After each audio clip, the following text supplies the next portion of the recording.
Hello everyone, this is Defense Politics Asia, and this is a quick update over the situation at the Avdiivka front.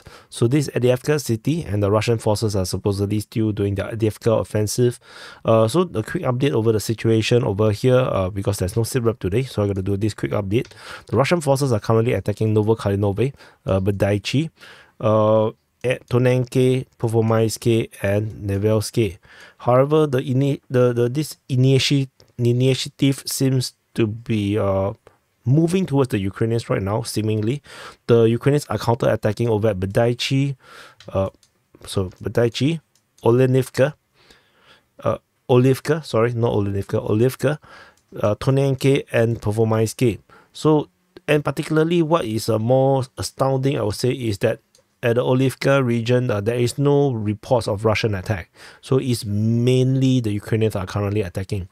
So if we zoom in a bit more, we can go into a bit more details.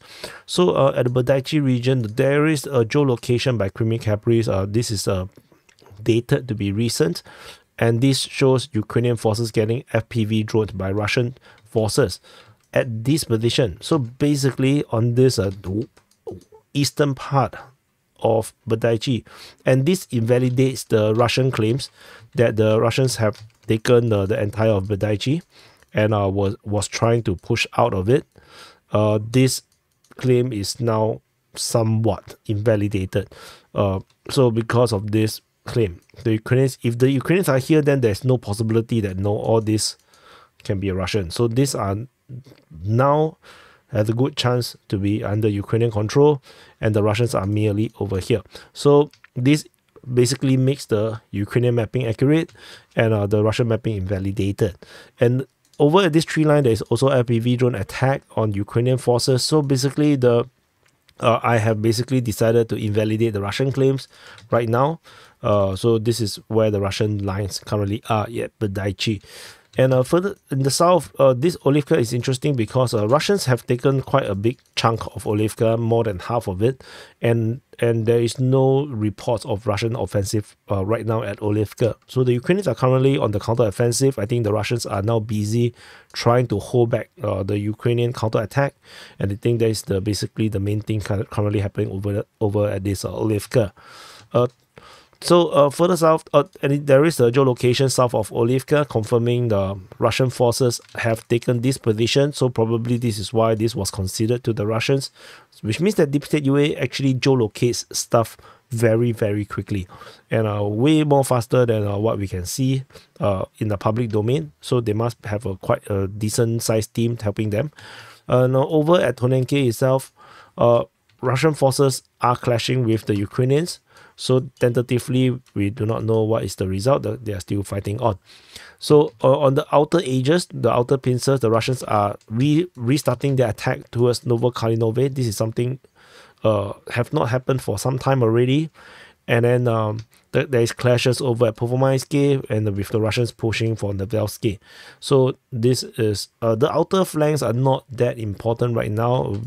This is the main action at this moment because the outer flanks are all very defended, very strong positions by the Ukrainians. So it's unlikely that the Russians can break through very easily.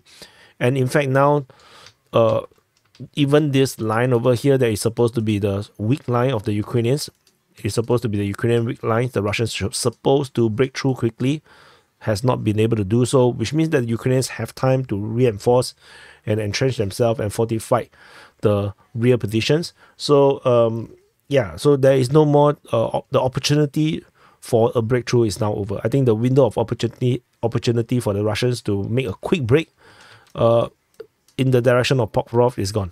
So which means we are now back to the old grind that we already has been very used to over the past 2 years, particularly the past year. So it's going to be back to the grind, and so I would say do not expect too big change. So what we have now is like 3 different Pervomaiskes or 3 different Marinkas.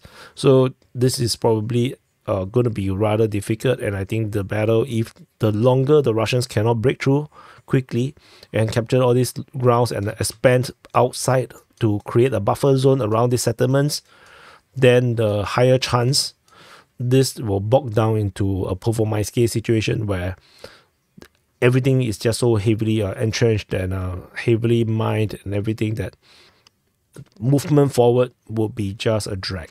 So anyway, this is the current situation at the Avdiivka front. Do press the like button, subscribe, and I'll see you guys after my birthday.